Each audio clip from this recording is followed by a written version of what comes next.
country is now staring at an imminent referendum within 3 months after the Senate passed the Constitution Amendment Bill 2020.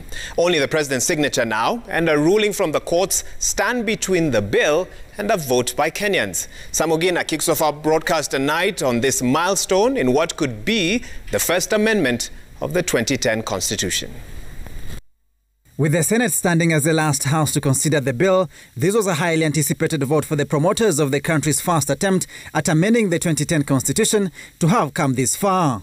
Honorable Senators, the ayes 51, the nays 12, abstention 1. The ayes have it. The Senate now closing ranks with the National Assembly of heeding the call of the promoters of the Constitution Amendment Bill 2020 to pass it without amendments.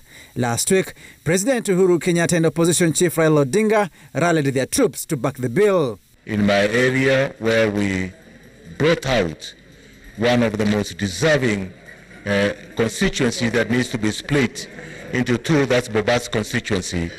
And I plead that when this goes to the second stage, third and fourth stage, that may be considered as an appropriate. Once we have enacted this bill, it will go as it is, but maybe in future, in another 10 years, when we review the constituencies, maybe we can think of Kisii. The ball is now back to President Uhuru Kenyatta to trigger the Independent Electoral and Boundaries Commission to occasion a referendum within 3 months.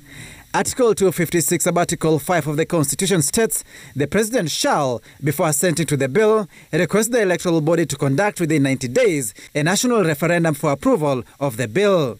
The Constitution review process now given a 4-month lifeline. After the referendum, IEBC is required within a month to certify to the President the Constitution Amendment Bill.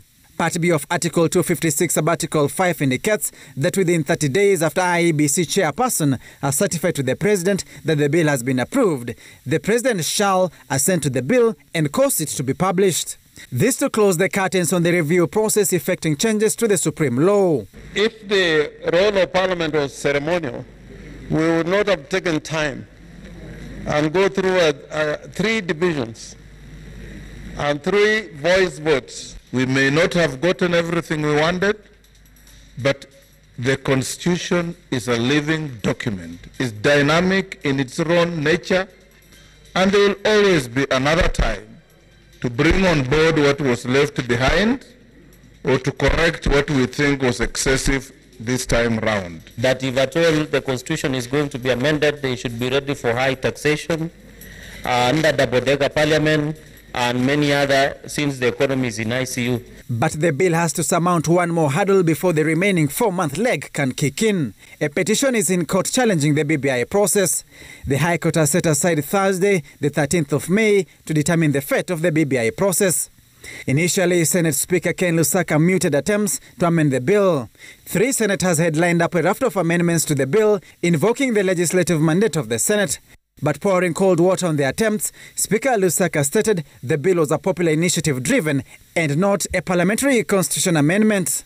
In the National Assembly, House Speaker Justin Muturi summoned Gatundu South MP Moses Kuria, Kiharu MP Ndindi Nyoro, and Nyali parliamentarian Mohamed Ali.